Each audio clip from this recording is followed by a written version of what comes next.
El pasado 14 de agosto, en la avenida del Ferrocarril, fue asesinado Tony Smith Pedrosa Pernet, un joven de 18 años, quien fue baleado junto a Fabián Enrique Díaz Arrieta en un local comercial. Suena el teléfono y recuerdo que mi esposo me dijo: Eben, vente, Eben, por favor, vente. Yo, ¿qué pasó? Vente. Yo salí con la ropa que tenía puesta, la ropa con que estaba haciendo mis labores aquí en la casa, como una loca. Agarré el carro, lo prendí, me fui, le dije, cuando íbamos pasando por el semáforo, vimos un trancón, estaba la policía, había tanta gente y había unas franjas amarillas. Yo bajo la ventana del vidrio y le dije a mi hijo Julio, siento que mi corazón se me va a estallar, siento que algo horrible ha pasado y siento que a Tony me le pasó algo. Y Julio me dijo: no, mamá, vamos a confiar en Dios. Para un momento que yo voy a ver qué pasó. Y él preguntó y un señor le dijo: no, que mataron a 2 jóvenes aquí. Mi hijo miró a ver si estaba la camioneta de mi esposo y él no vio la camioneta de mi esposo. Dijo: no, mamá, debe ser que sufrieron un accidente, vamos, que esto no es aquí. Nos fuimos yo a toda velocidad hasta que por fin llego a la clínica del Prado. Cuando yo llego a la clínica del Prado, el vigilante me dijo: ¿usted es la mamá? Y yo le dije: sí, yo soy la mamá. Y el vigilante me dijo: pase, adelante. Y yo entré. Cuando entro busco corriendo en urgencia las camillas y veo a mi esposo que estaba bañado con la sangre de mi hijo. Y le dije: ¿dónde está mi hijo? ¿Dónde está mi hijo, Alberto? ¿Qué le pasó a Tony? ¿Qué pasó? Él no tenía palabras para decirme qué había pasado y se quedó callado. Yo empecé a agarrarlo por la camisa: ¿dónde está Tony? Y le preguntaba a las enfermeras, a los porteros, y nadie me quería decir. Entré en crisis, en pánico. Y una señora me dijo: mija, tu hijo está muerto.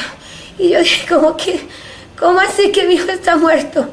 Y yo salí corriendo. ¿Y dónde queda la morgue? Está en la morgue. Y empecé a darle golpes y a hundir un poco botones para abrir la clave.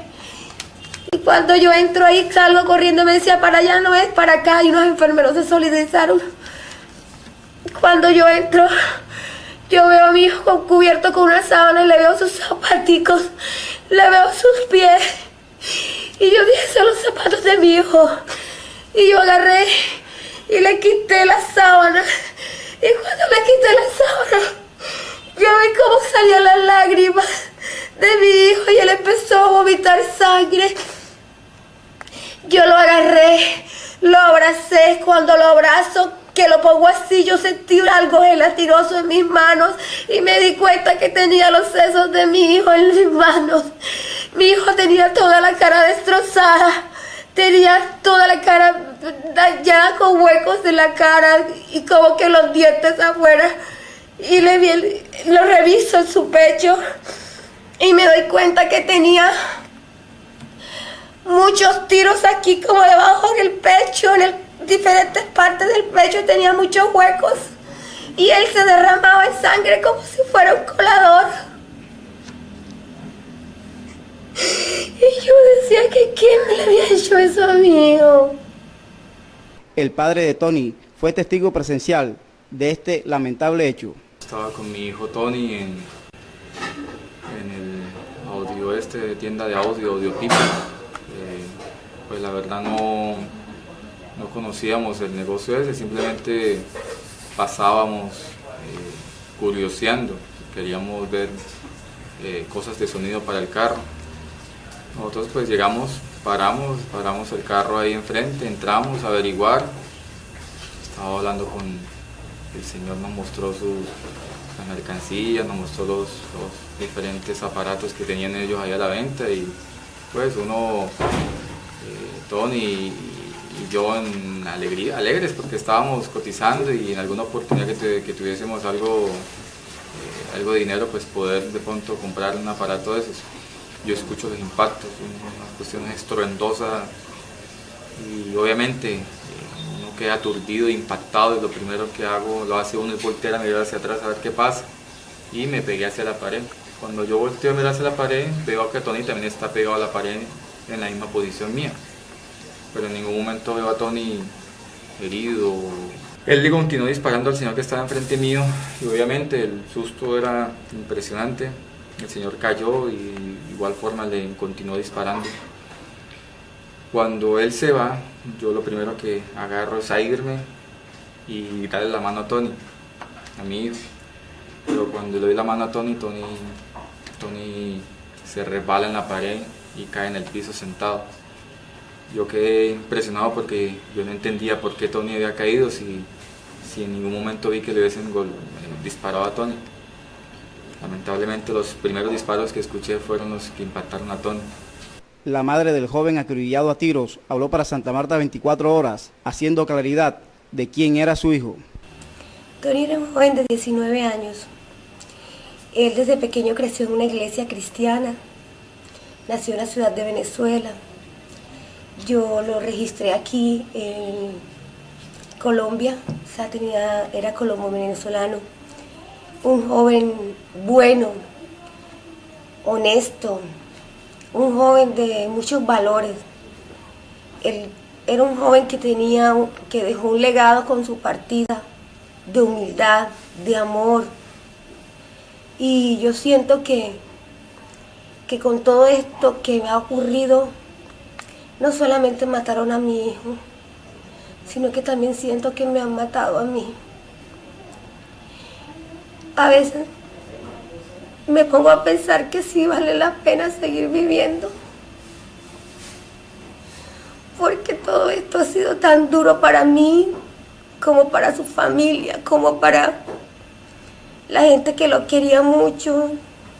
Tony era un joven muy humilde, un joven que yo cuando estaba pequeña le pedí a Dios que me ayudara a criar a mis hijos, que me lo apartara de todo mal, porque yo tenía miedo de que mis hijos, como estaba este mundo, se me fueran a descarrilar.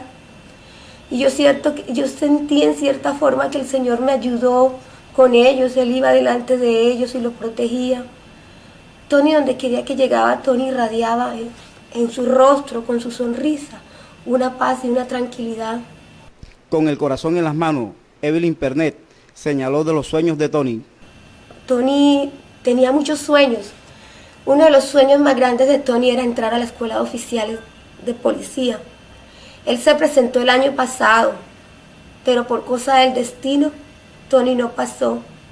Pienso que si mi hijito hubiese pasado, ahorita estuviera vivo.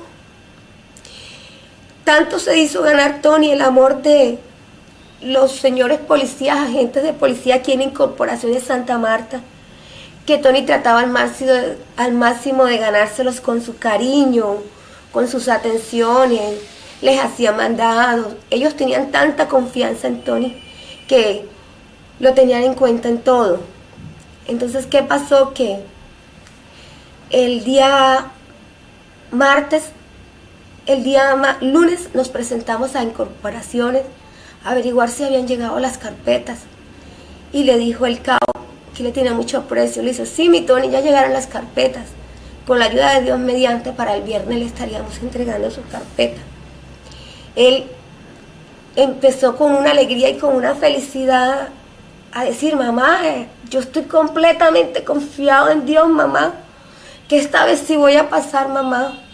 Yo sé que me he preparado mucho, mamá, que me paro a caminar en las mañanas, me paro a las 4 de la mañana, que estoy estudiando mucho para cuando la Junta me haga las pruebas, yo poder responder, mamá, porque ese es mi sueño, servirle a mi país, porque este es mi país, independientemente que no haya nacido. Fue una lucha constante de la familia Pedrosa Pernet durante muchos años para contrarrestar una enfermedad que venía padeciendo, pero las manos asesinas acabaron con Tony. Que Tony tenía una enfermedad que era el primer caso a nivel mundial, un tumor que los médicos no daban, y le quisieron colocar un nombre, le colocaron el nombre de hemangioma. El tumor era progresivo y agresivo. Él, aparte de esa enfermedad, también tenía hemofilia. Él le faltaba el cofactor 7 y el 8, él no tenía, él no coagulaba de tal forma que si él se cortaba o se golpeaba, él corría riesgo de desangrarse y de morirse porque no tenía el factor de la coagulación. Yo luché mucho con mi hijo, porque mi hijo, desde 3 años para acá, mi hijo empezó a presentar muchos dolores, muchos malestares, y yo luché contra viento y marea, y recuerdo que me tocó de instaurar una acción de tutela para que mi hijo fuera valorado en la ciudad de Bogotá con los mejores especialistas. Esta madre le pide a las autoridades claridad del crimen en el cual Tony fue víctima de una violencia más ocurrida en Santa Marta. Investiguen cuál es la fuente y cuál fue el autor principal de la muerte de mi hijo, porque estoy completamente convencida de que la muerte de mi hijo no era porque él estaba en el lugar equivocado. Porque si en dado caso hubiesen ido a matar al dueño del local, que nunca tuvo problemas con nadie, no tenía antecedentes ni nunca tuvo amenaza. El dueño del local siempre estaba desde muy temprano en la mañana hasta las horas de la noche que él cerraba su local. Entonces no entiendo por qué le dan primero a mi hijo y se ensañan dándole ese poco de tiro a mi hijo en el pecho, en puntos vitales y en la cabeza. Y después le dan al pobre señor también, que también es cristiano, que tenía averiguado por él que era un hombre de bien, de valores. Hoy se realizó una marcha en son de protesta por el homicidio de Tony, el cual culminó en las instalaciones de la Fiscalía.